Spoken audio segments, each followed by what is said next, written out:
So tonight, seeing as how last week was Thanksgiving, I thought we could talk a little bit about gratitude, and especially about the practice of gratitude, that idea of gratitude as a practice to improve our lives.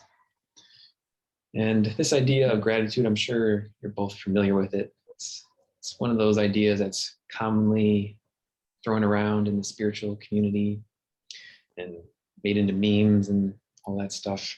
And although it's a very beautiful idea, beautiful practice, but the real meaning of it can get lost when it's thrown around so casually, turned into memes.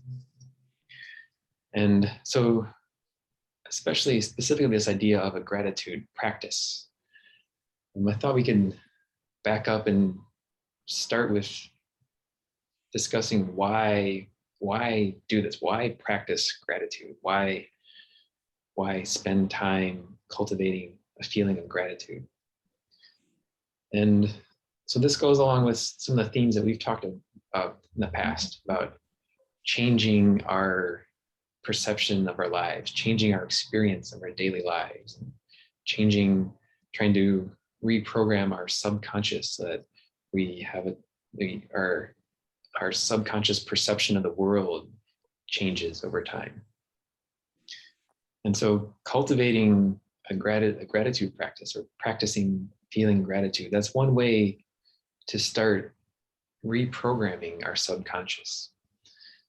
And so sometimes it may think, if we just hear this practice being thrown around, we might think it just means trying to force ourselves to feel grateful. And that never works, right? Emotions arise from our subconscious based on our lifetime of experiences in response to our environment. So we can't really choose the emotions that we have. Emotions are just reactions that arise spontaneously from our subconscious. So we can't force ourselves to feel gratitude, but we do have some control over how we direct our thoughts. We can have some influence on the thoughts that we have. Now, some thoughts thoughts arise from emotions, and sometimes we have thoughts that come from emotions that we may not want to have. We may have quote unquote bad thoughts. And that doesn't make us a bad person, just because thoughts, like emotions, they just arise based from our subconscious. But we do have some choice, some control. We can influence our thoughts throughout the day. So we can choose to focus on particular things, choose to focus on ideas, choose to focus on feelings that over time will start to reshape our subconscious. And over time, the more time we spend focusing on happier feelings, happier thoughts, more productive thoughts, it can over time shape our subconscious so that our subconscious is more likely to react in more positive ways throughout the day. So we can't force ourselves in a particular moment to feel differently, but over time we can influence our tendencies, how we tend to react to our life. And so that's where a gratitude practice, it can be a nice way to spend time and influence our thoughts towards a feeling of gratitude. And this particular talk was inspired by a Matt Kahn video that I watched, where he talked about gratitude as a step along the road towards love. So say we don't love our lives right now. We don't. There's circumstances in our lives that we don't love, and we would like to feel more love for them. Well, jumping from where we are, from not love, straight into love, that can be a big leap. And so instead of just trying to love our lives or love our environment, we can first just try to be grateful for our lives, be grateful for the circumstances and situations that we find ourselves in life. And so what exactly does that mean, having a gratitude practice? And that can mean many different things to lots of different peoples. I've started in the last month or so really trying to incorporate a gratitude practice into my daily morning practice.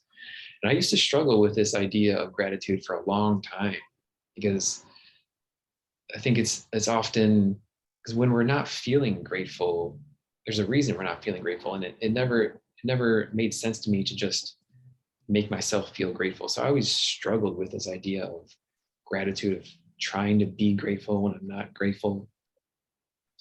That's because we can't, like I was saying before, we can't force ourselves to feel grateful. We can't just change how we're feeling. We can't decide that we want to feel grateful. But one thing we can do to try to influence our feelings or try to shift how we're feeling is to remember a time in the past when we felt a certain emotion. So we do this in some of our heart-centered meditation practices when we remember times of love to help feel love in our hearts. We can do the same thing with gratitude. And I've found in my experience, it can help to start with really small things, almost trivial things that we feel grateful for. And so if we want to have a gratitude practice, we can start by just remembering something that we're grateful for. So one thing that works for me every day, every morning is I'm grateful for my bed, because I have a nice comfy bed with a nice heavy comforter, and it's usually chilly here in the mornings in Humboldt County. So every morning I start off snuggled up in my nice warm bed, and it's really comfy and really nice. And so the first thing in the morning when I'm meditating, it's easy to remember where I just was in bed. And it's easy for me to really, truly be grateful for having this nice, comfy bed, because it makes me feel nice every time to be snuggled in my nice warm bed. And so just remembering that, just feeling that, helps create this feeling, helps me remember what it feels like to be grateful. And just it's a little bit. So even though we can't force ourselves to feel a particular way, through practices like this, we can remember what it feels like to feel grateful. And once we start feeling that, then it's easy to remember other things we're grateful. And it's easy to remind ourselves to be grateful for other things. And it can really help us to be grateful for the things that we take for granted in life. You know, all of us, we have our struggles in life. We definitely have stuff we're going through. We have challenges. But a lot of us, especially if you're listening right now here in America, we do have a lot of material comforts that we tend to take for granted. And so reminding ourselves and feeling grateful for these simple things can really help us bring more gratitude in our lives. So I usually, like I said, I start feeling grateful for my bed, and then feeling grateful, and it helps me feel grateful for my apartment. I mean, I have my own space here. It's this funky little odd, weirdly laid out apartment that kind of suits me well. And so then I feel grateful for that. And I feel grateful for my car, that I have a car that I can drive around with and get to places. Thankful for my little extra room that I have where I can set up a table to do puzzles at. So, I mean, just starting with these silly, simple things can really help us feel better, feel grateful, and bring this feeling of gratitude and joy into our lives.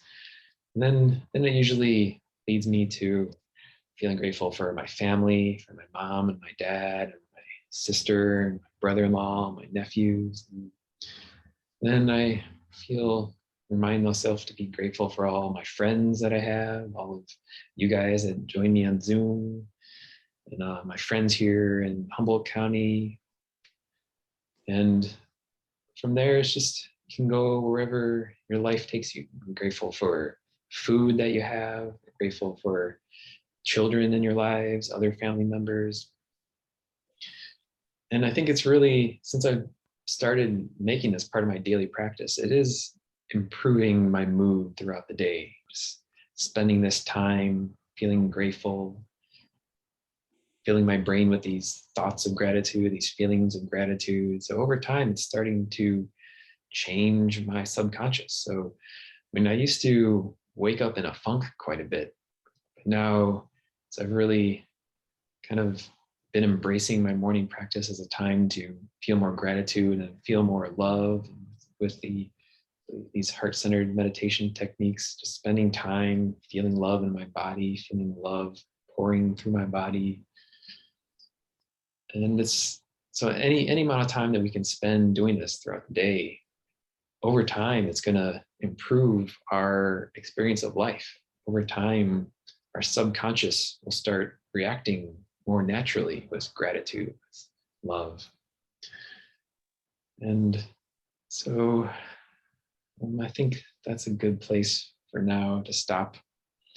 Like I said, I'm sure none of this is new information, but this idea of gratitude does get lost in the phrase sometimes. So I thought it would be fun to take a deeper dive into gratitude and just talk about the joy that it can bring into our lives. So any questions or comments on that? Anything I missed? Anything I left out?